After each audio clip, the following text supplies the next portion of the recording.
of today's daf is Sotah daf Chavches, and we're taking this daf is taking place on Yom Ha'atzmaut.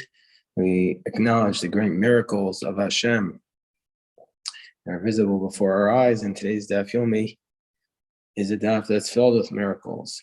So the Gemara tells us, we had said in our Mishnah, just like the waters check her, Kashem Shemayim Bodkin Osa, Kach Hamayim Bodkin Oso, so too the waters check him. So the Gemara says, who is the him? Oso Laman. Who is the him? If you want to say so too, it checks the husband.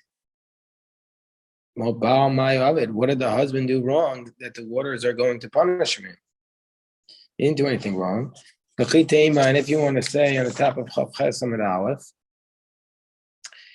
the isbei avon bat kilei maya, that what it means is if the husband has done a sin, the waters will punish him. What's the sin? She tells us that we're talking about after he warns her and she's secluded with another man, he's not allowed to be with her. But if he sinned and was with her, then the waters will check. Remember, the Gemara tells us in the first daf that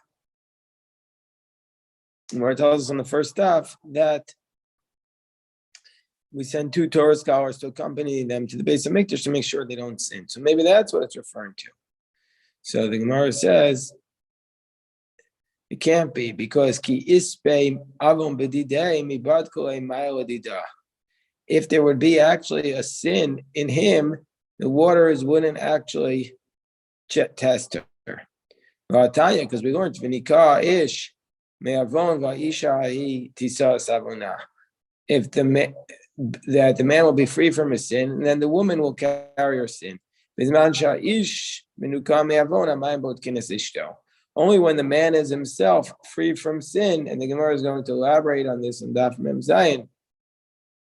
Only when the man is himself free from sin will the waters test the wife. If the wife is not free from sin, then the waters will not check his wife.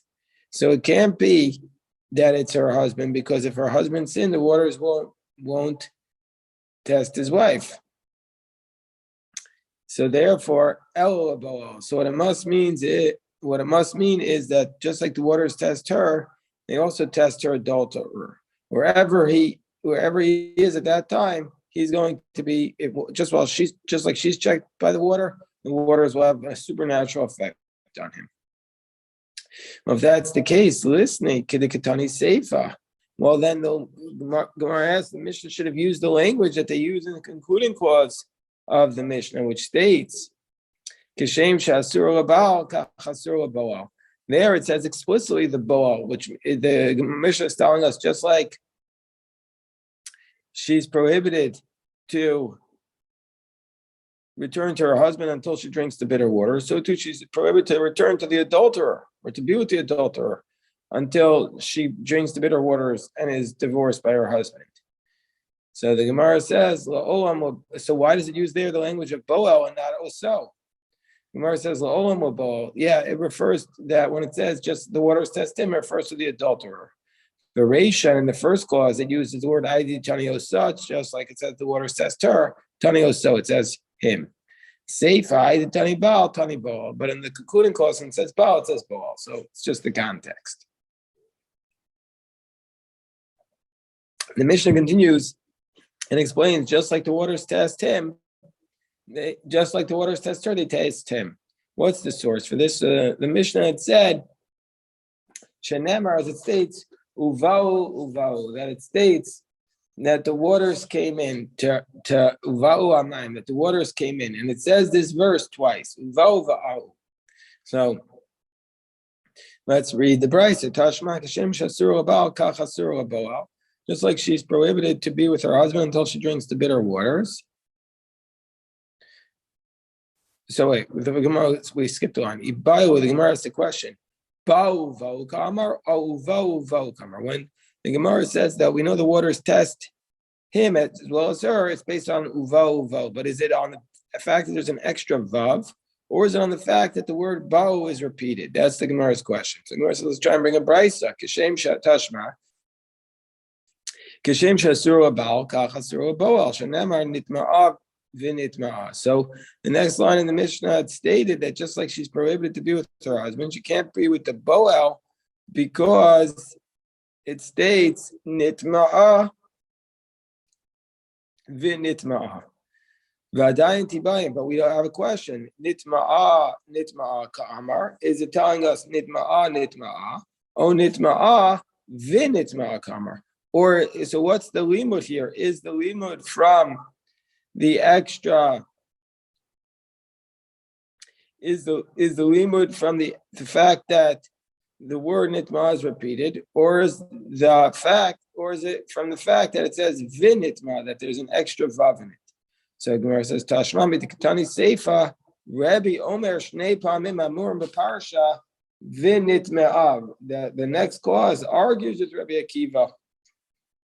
And Rabbi says the fact that it says in the parsha nitme'av v'nitme'av, that teaches us echal l'bal v'echal bo. So from the fact that Rabbi says we derive from the fact that nitme'av is repeated twice, we call the Rabbi Akiva vave kadarish. So Rabbi Akiva is expounding on the extra letter vav in the word v'nitma'ah to say that she's prohibited to the, just like she's prohibited to the baal, she's prohibited to the boel.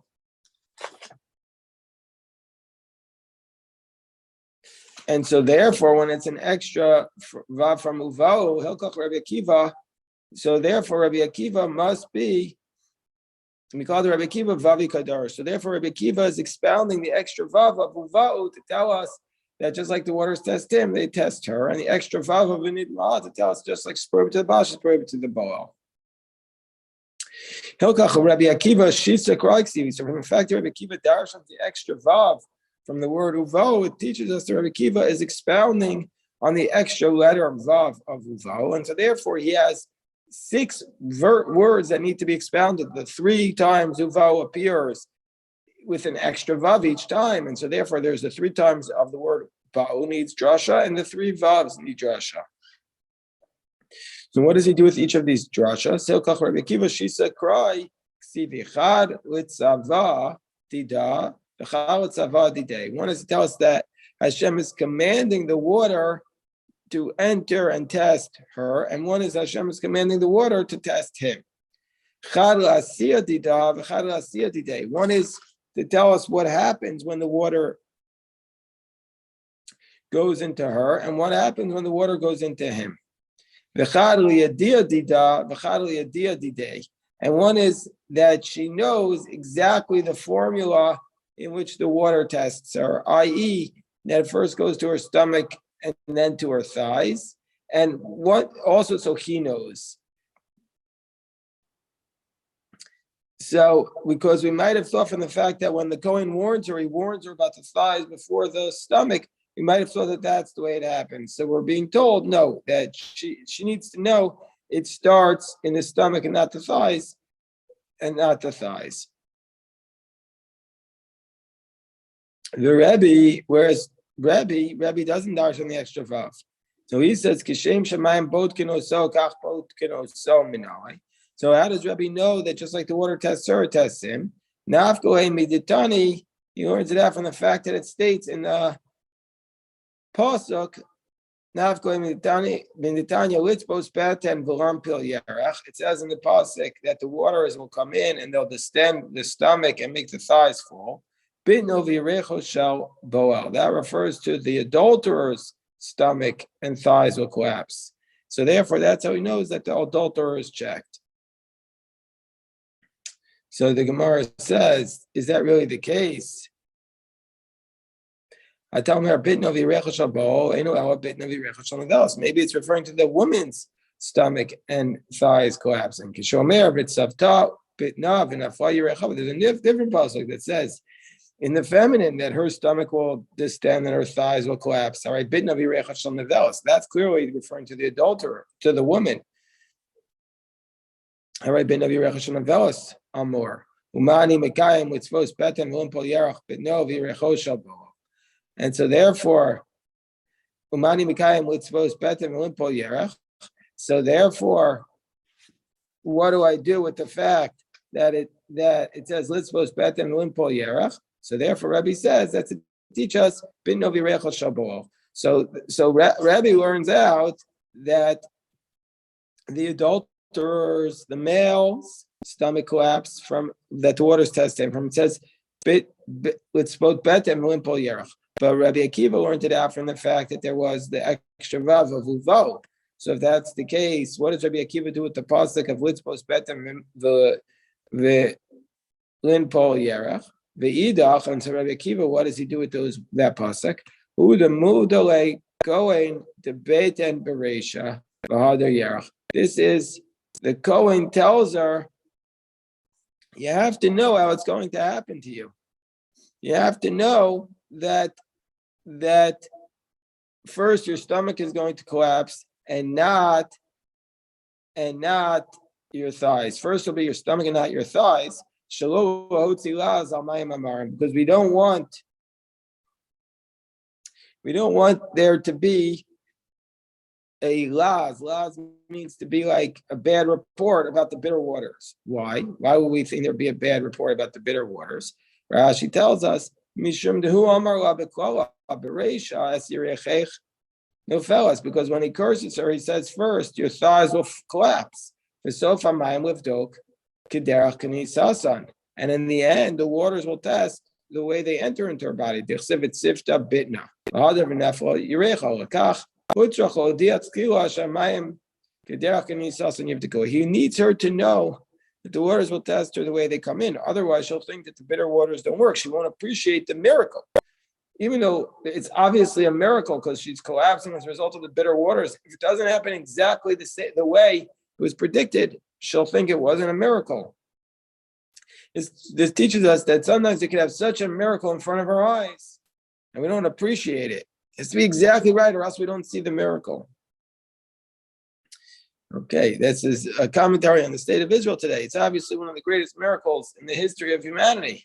But because it doesn't fit exactly the narrative of how people understand what a miracle is, people don't necessarily appreciate that it's just a tremendous miracle.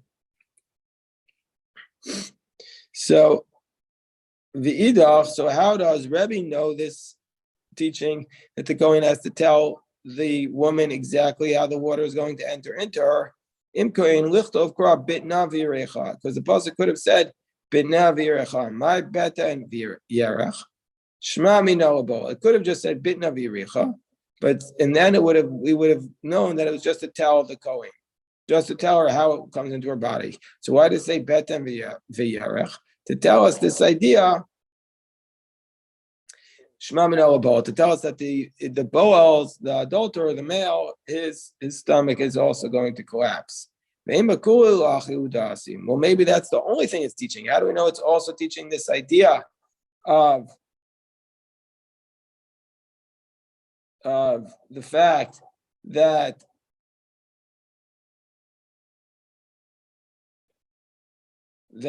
the stomach is going to collapse first? How do we know that? It could have just written bitno v'yirecha. It's teaching us both things. Okay, so now the Gemara says, Amar Rabbi Yeshua, that when Rabbi Akiva said nidma'ah v'nitma'ah, to teach us that just like the woman is tested, just like she's prohibited to the Baal, so too she's prohibited to the Boel. Just like she's prohibited to her husband, she's prohibited to the adulterer. And Rebbe had learned it out from the extra vav. Tan Rabbanan shalosh pamim amurim beparsha im nitma'ah v'nitma'ah. Lama, why does it say nitma'ah twice, and also v'nitma'ah, which is the extra vav needs to be darshan? So why? So one is to teach us that she's prohibited until she drinks the bitter waters. Echad l'bal, echad l'bal. She's prohibited to the adulterer. V'echad l'truma, and she's not allowed to eat truma if she doesn't drink the bitter waters. And even if she was the daughter of a Kohen, and her husband was a Kohen, and so she can't be with her husband, she doesn't go back to her father's home and eat the truma unless she drinks the bitter waters. Nifsula min truma, she's disqualified from the truma. Divrei Rabbi Akiva. That's what Rabbi Akiva says. That because Rabbi learns from the vinit echal bal echal bol. Rabbi Akiva learns it's prohibited to the bal, the bowl, and the truma. Amar Rabbi Shmuel. So Rabbi Shmuel's response to Rabbi Akiva is very strange. And the Gemara is going to address that. Rabbi Shmuel seems to be having a different conversation with Rabbi Akiva. Rabbi Shmuel says, Kal v'chomer, I don't understand. Ma grusha shemuteres l'truma asur l'kuna. Just like a divorcee who's allowed to eat truma after she's divorced from her husband. If she has no children, goes back to her father's home, she could eat from his truma again, but she's prohibited to marry a Kohen. Zusha asura b'truma. This woman who didn't drink the bitter waters, eno dinsha asura l'kuna. For sure, she should be prohibited to marry a Kohen. So that's what Rabbi Shmuel said. So now the Gemara says, the Brisa continues and says, why does it say in the pasuk twice? It says in one pasuk, if she committed the adultery, and then at the end of that pasuk it says, or maybe not. Maybe he was jealous. He warned his wife. So she did not commit the adultery. So what do we do with this? If she actually committed the adultery, why did she drink the bitter waters? What are they testing? We know she did it. If she didn't drink the bitter water, if she didn't commit the adulteries, why do we have to give her the bitter water? She didn't drink. So the Gemara says we learn from here. It's telling us, and while she's in the state of suffix is ambiguous. We don't know whether or not she sinned or not. She's prohibited to be with her husband until she drinks the bitter waters. It's telling us that out of a doubt, we're going to be strict and not let her live with her husband. From here we learn for another form of tumah. We've been saying tumah in the passage of Sotah means adultery, but tumah in general means ritually impure. So from the fact that the woman who we're not sure she's a suffix, if she's adulterous, we're going to be strict. We learn from here to a sheretz, which is tameh. In a case where we're not sure if the sheretz touched something, we're going to learn the laws. And just like a sotah, where we don't, if she did it accidentally or against her will, we don't hold her liable, osaba, suffix kavade, but yet we say that if it was a suffix, we're going to view her as though it was certainly done and will be strict. Sheretz, this one of these 8 creepy crawly creatures, also a shogi kamezit. We don't care if there was intent or not when you touch the sheretz. We're going to view you as tamei. For sure, we're going to view the suffix, the doubtful if you touch the sheretz, as though it was vadai, as though you certainly touched it. On top of chaf chasam base. And it says the Gemara, Makom Shabbata. And we'll learn more laws about the sheretz from the suffix, from the tumah. What are the more laws? Ma Sotah Rishus Hayachid, just like the Sotah case is in the private domain. What's considered the private domain? Private domain here is not like Shabbos, where you have private domain is inside your home, public domain is out on the main street. No, here private domain is when there's 2 people. Because obviously in this case, it's just her and one other person. We're in the private room. So, just like we're saying we're strict about the sotah, if we're not sure about her, if it was a case of a private domain. Sheretz, when do we say suffix sheretz, suffix tumah sheretz is tameh? When do we say that if it's a doubt about the sheretz, it'll be strict? Only in the Rishus HaYachid. And number 2, just like the sotah, we're strict because we could ask her the question, did you commit the adultery? And so too, so too about the sheretz, we're only going to be strict if it's about something that a person has the ability to ask. Look at Rashi. He, just like the sotas, has something that we have the ability to ask. Rashi in the Nesim Lav, we could say, did you commit the adultery or not? Af suffix tumah. So to this doubt about tumah, about the sheretz, when are we strict? Something that we want to know, we're not sure if the sheretz touched this, about something that we could ask. We want to know, it's about a person. Did you touch a sheretz or not? And if he says, I don't know, then we're going to be strict. To go on Adam Otaharos Shaya Adam Osukraham. Like about a person, we're saying, okay, did you touch a sheretz or did you see the sheretz touch these taharos while you were working with them? But if it's not about something that you could ask, then we're not going to be strict.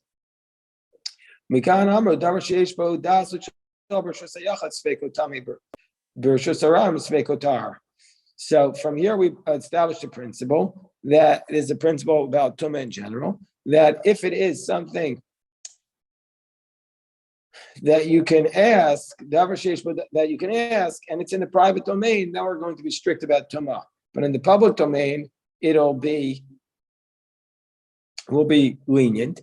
But if it's something that we can't ask about, for example, let's say you found the sheretz just nearby these taharos, these foods that are being eaten in a state of ritual purity, and we don't know if it touched them or not, and the safek arose, and there's nobody there to ask the question about it, then we're going to be lenient.